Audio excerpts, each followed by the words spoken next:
I wonder whether Gary Sambrook, Conservative Member of Parliament for Birmingham Northfield, you've been in post since 2019, a Conservative in a built-up part of Birmingham has not been a very common thing over the last 20 or 30 years, and welcome this Thank you very much to the programme. Very good to have you here.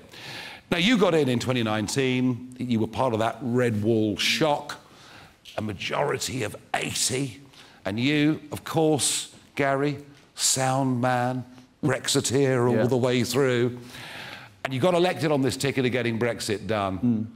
Be honest with me, how disappointed do you feel? I don't feel disappointed at all. And, you know, today I visited a school in my constituency, Turfs Green Boys School, a challenging school which has been in special measures. And I remember spending at least the first 2 years of my time in Parliament with the Left and Labour Party and the SNP moaning about Brexit, etc., and things like the Erasmus scheme and how it was going to deny generations of children to come opportunities. Well, I'm afraid Erasmus was basically for middle-class kids with parents who have got sharp elbows. Yeah. Today, I heard about how dozens of children from a working class community in Birmingham are basically going around the world, finding new experiences, having those opportunities to them and learning new skills on the back of Brexit. And I think that's a very proud thing that we can all be very proud of, and we are delivering it. Everyone always had different visions of what Brexit would be. Yeah. It wasn't necessarily a one-size-fits-all. But I think we have delivered it, and I think it's also making sure that we're delivering for people on the promises that they wanted to see from Brexit. Well, Gary, one of the promises was to control our borders. Yeah.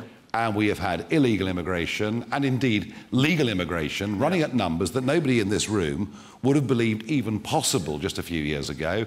And, you know, you yourself were one of the early MPs saying that Boris had let the country down. I mean, an 80-seat majority, so much good change could have been put in place. Be honest, it's been squandered a bit. I don't think it has. If you look at the events which have happened over the last couple of years, as politicians always say, events, dear boy, we had some fairly serious curveballs. 3 months into this job, we shut the country down because of COVID. I know. Right, that was a big and you thing. shut it down again and again and again. I didn't vote for all the measures, I hasten to add, because I thought sometimes it went slightly beyond what was necessary. And we'll see from the COVID inquiry whether that was handled well or wrongly. A COVID inquiry that we won't get the results of until about 2027. Well, yeah, and also, unfortunately, I think it's focusing primarily on personalities rather than on policy. I want the inquiry to tell me whether we made the right decisions, not about the who said, etc. No, I agree with that. I agree with that. Gary, you know, it's going to be a tough job for you. There's an election next year. You know it's going to be a tough job for you.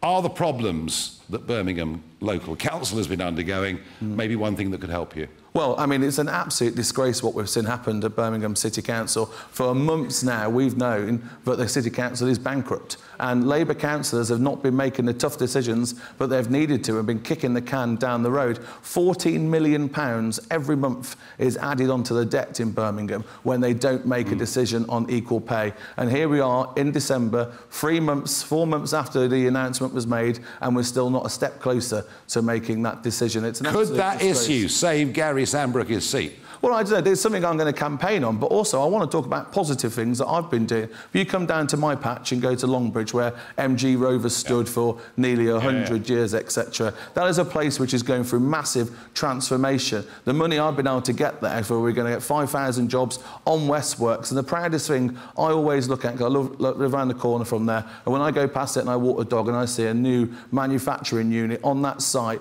bringing manufacturing jobs back to the old MG Rovers site for the first time since 2005, I'm deeply proud of that. If you've got good local stuff going on, all I can say is you're going to need it in that general election. But for now, very, very Let's put a cracker. happy. And you won! Happy Christmas! Excellent.